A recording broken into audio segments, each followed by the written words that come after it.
avec moi Coralie Vasseur du studio Coralie Vasseur. Elle est déjà intervenue au podcast, donc je suis super ravie. C'est ma des copines, faut le dire. Hein.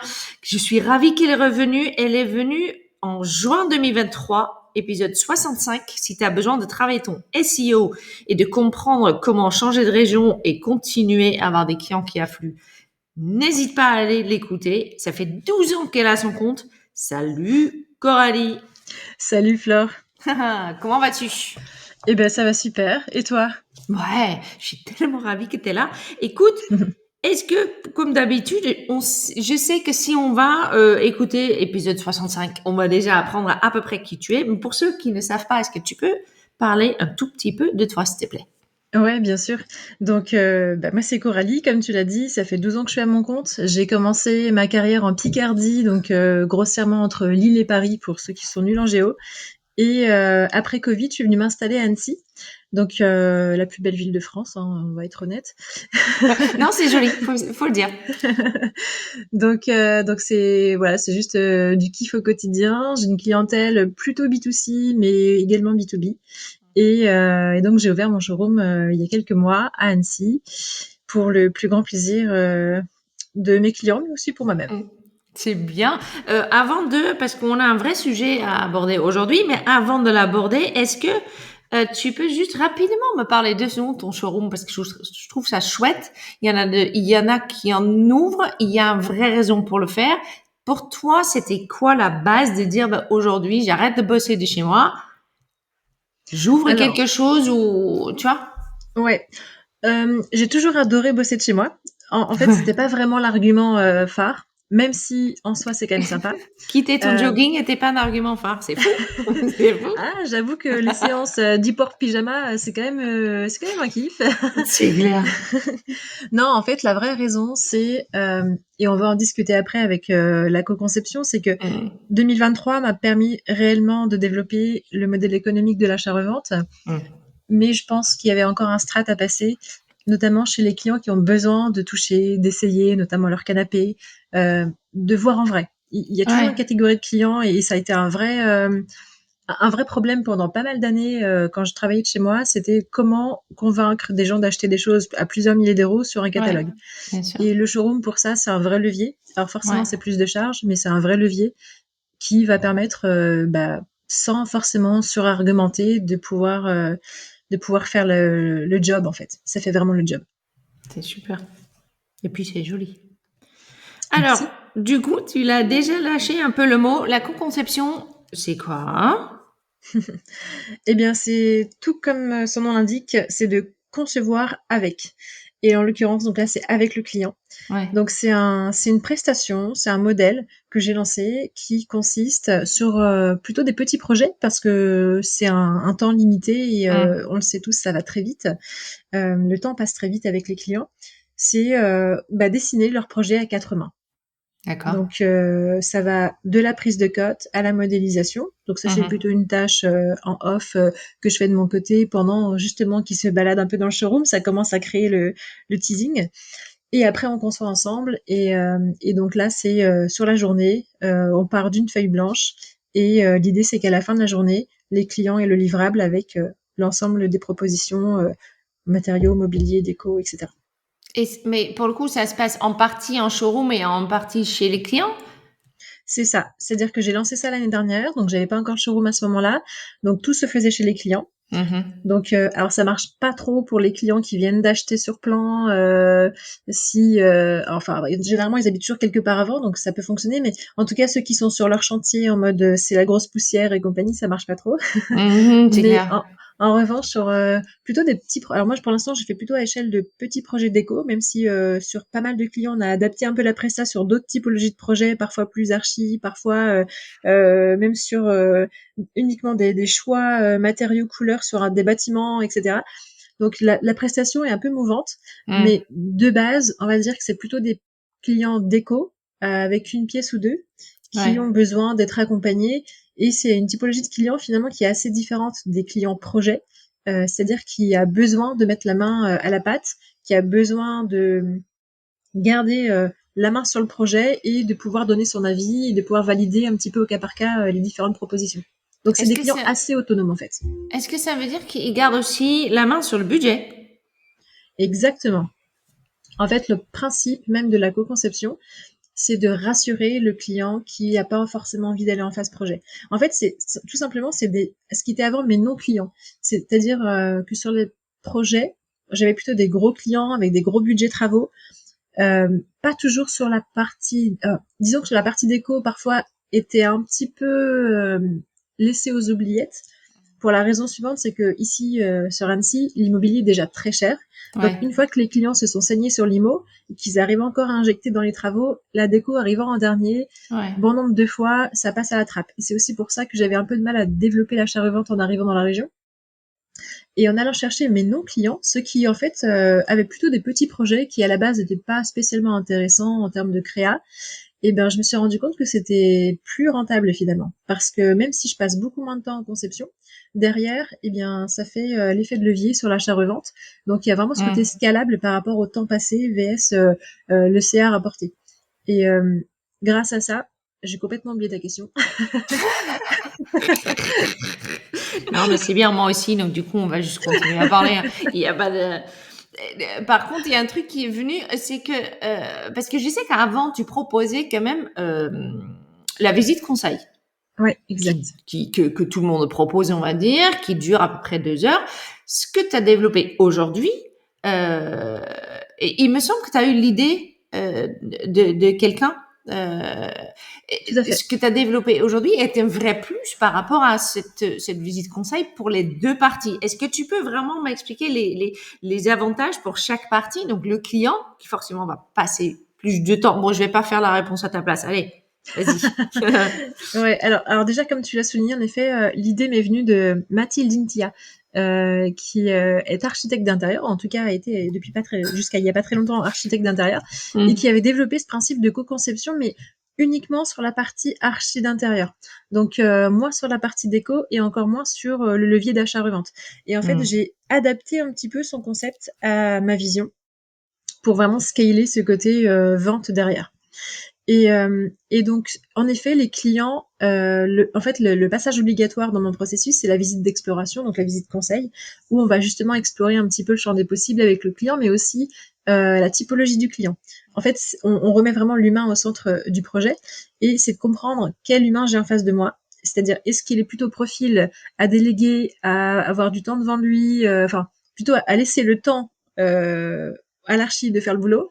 Il n'a pas forcément le temps, lui, de s'y mettre et il va avoir le budget qui va lui permettre de complètement déléguer.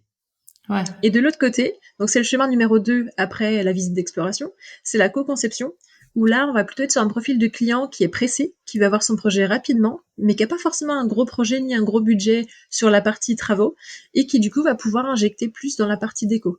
Et lui, il a plus un côté autonome à se dire, ok, je suis prêt à passer une journée, trouver le temps dans mon agenda pour me Mm. faire accompagner. En fait, finalement, il y a un côté un peu prestation de luxe de se faire accompagner sur une journée entière par son archi d'intérieur, mais à un prix qui reste complètement abordable parce que c'est une seule journée de travail pour l'archi Mm. et l'objectif c'est que tout le monde s'y retrouve et que ça aille vite pour le client. Et donc là, l'avantage, c'est qu'en effet, et je viens de me souvenir de ta question précédente, c'est qu'il a également la main sur le budget pendant la prestation, Ouais. puisque chaque proposition est validée au cas par cas, parce qu'on implante dans la 3D, on teste, Mm. on vérifie les échantillons, on touche, etc. Et en même temps, on connaît le budget en temps réel.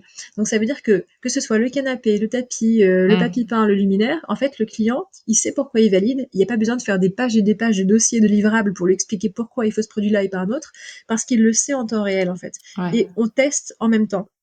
Il y a un petit côté test and learn avec le client qui s'opère pendant la prestation, qui fait que bah, le client, il avait peut-être une vision en tête d'un canapé d'angle et je vais lui dire, bah non, c'est un canapé droit qu'il te faut. Test, je te montre pourquoi. Ouais. Ok, là je comprends, j'ai la vision du truc. Donc on revient en arrière, on remet le canapé droit et on sait pourquoi on l'a fait. Et ça, c'est valable sur toutes les typologies de choix, en fait. Donc, le client, il est hyper serein de se dire, j'ai fait les bons choix, je sais pourquoi je les ai faits, et c'est bon, même si c'était pas exactement le canapé que j'ai essayé, j'ai compris que le confort de ce fabricant-là, il était à peu près celui-ci, la qualité définition, je l'ai vu en Ouais. réel, donc c'est bon signe, en fait. Est-ce que concrètement, parce que ça, là, ça fait 1 an que tu as mis ça en place, c'est ça? J'imagine que tatillonné un peu au départ. Aujourd'hui, c'est bien rodé. Est-ce que tu peux me dire réellement ce que ça t'a apporté, pas en temps humain et etc., mais plutôt en termes de pépettes? Ouais. Eh bien, c'est simple. Donc, j'ai lancé ça en effet, on va dire début 2000, non, non 2025. Donc début 2024. Donc, il fallait savoir qu'à ce moment de l'année, donc janvier, février, il s'était absolument rien passé pour moi. C'était vraiment la Mm. crise ici. Et donc, je me suis dit, il faut surtout pas que je lâche le premier appel entrant. Et Ouais. en l'occurrence, c'était un petit projet. Autrement dit, en 2023, j'aurais un petit peu fui le truc en mode j'ai pas trop le temps pour ça. Comme les Et là, temps peuvent changer. exactement. Mais je pense que c'est aussi la meilleure compétence de l'entrepreneur, c'est d'être adaptable C'est et clair. de pouvoir pivoter rapidement si besoin pour s'adapter au marché. Et en l'occurrence, c'est ce qui s'est passé. C'est-à-dire que le client m'appelle, enfin le prospect à ce stade-là, me dit voilà, j'ai pas un gros budget, j'ai besoin de décorer une pièce, j'ai déjà un meuble ou deux, qu'est-ce qu'on peut faire? En temps normal, je leur dis oh, c'est chiant. Mm. C'est pas hyper créa, etc. Donc Ouais. bon. Et finalement, je me suis dit, ok, là je le laisse pas passer. Qu'est-ce que je peux lui proposer? Comment je peux adapter mon processus habituel? La co-conception, je l'avais un petit peu en tête depuis que Mathilde m'en avait parlé. Je trouvais ça génial. C'est juste que je ne savais pas comment le mettre en place. Et là, je me suis dit, c'est le moment. Et donc, j'étais très transparente avec le client. Je lui ai dit, écoutez, j'ai jamais fait ça. On va le tester ensemble. Je suis prête à y passer plus de temps que prévu et ce sera à ma charge. Mais ça me permettra de tester la presta et on va avancer comme ça. Donc, on l'a testé de cette façon-là et ça a plutôt bien pris.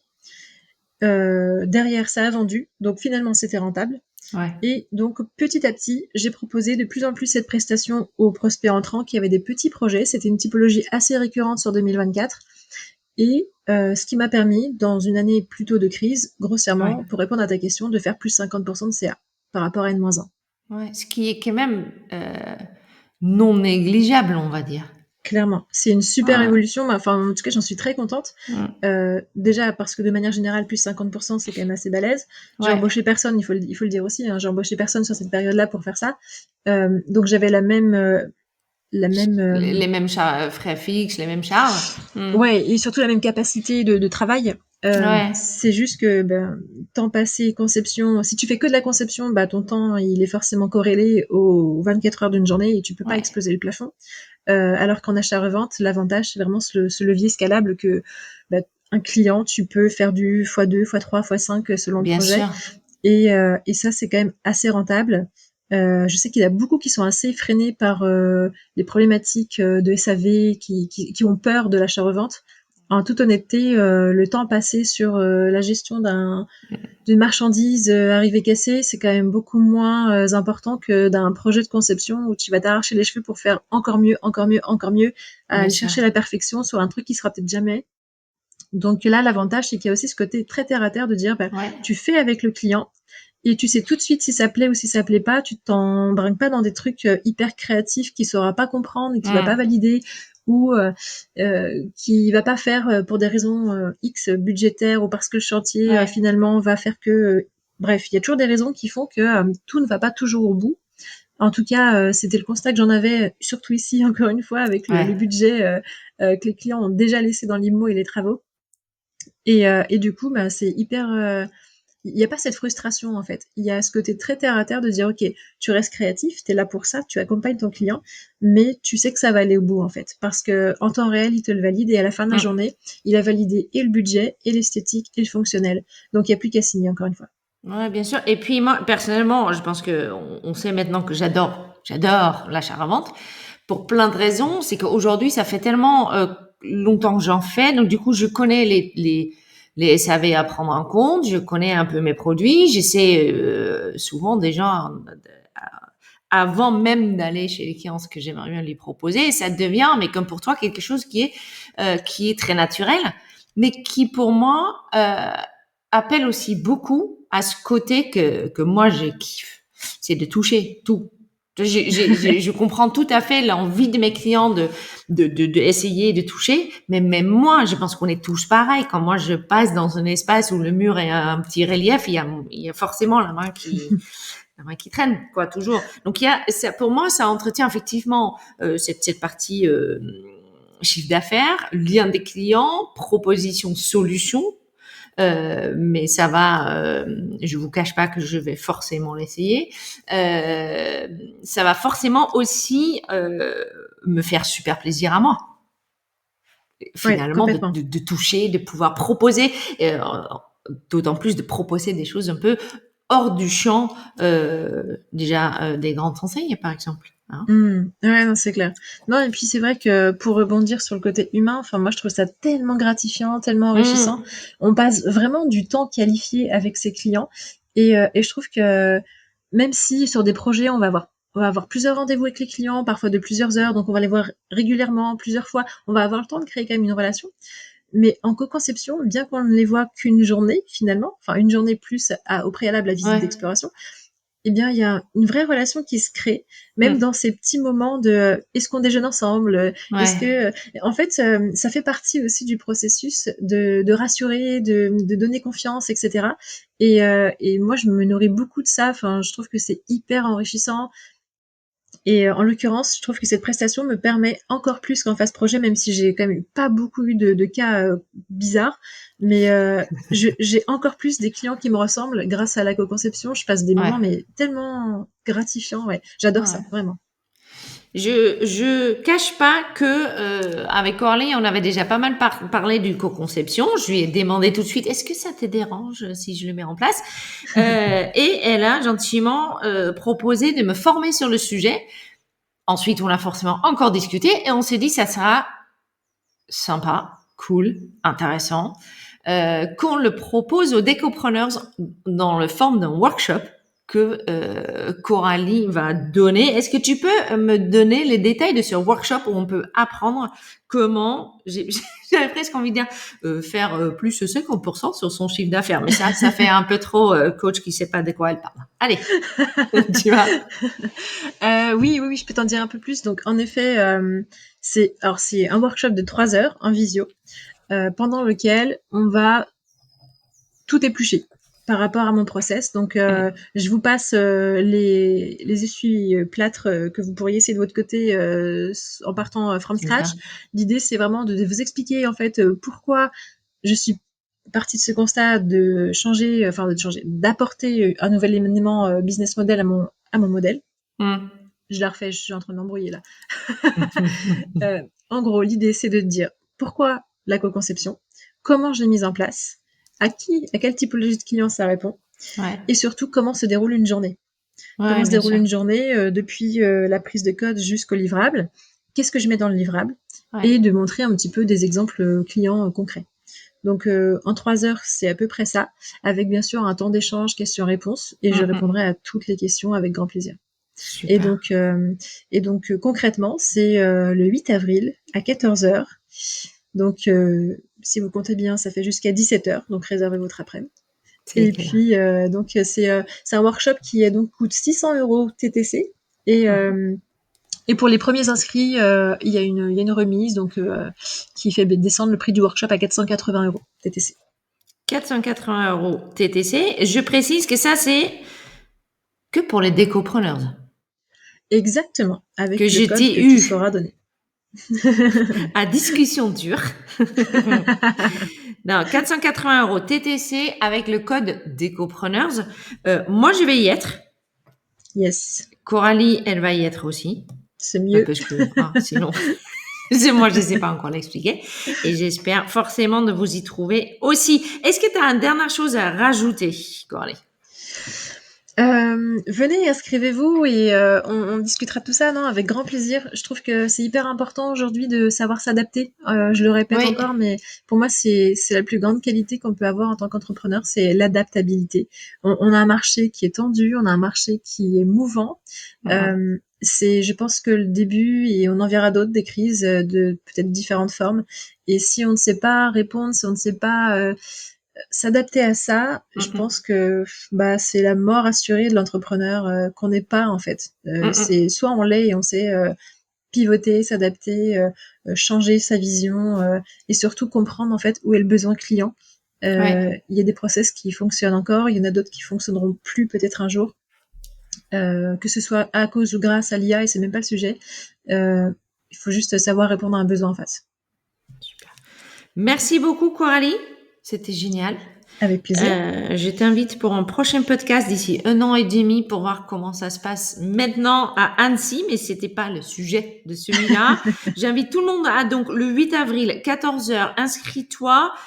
Tous les liens sont forcément en dessous du podcast et avec le code DECOPRENEURS, au lieu de 600 € TTC, tu paieras 400 €. À bientôt. Merci. À bientôt, Flore. Ciao. Salut.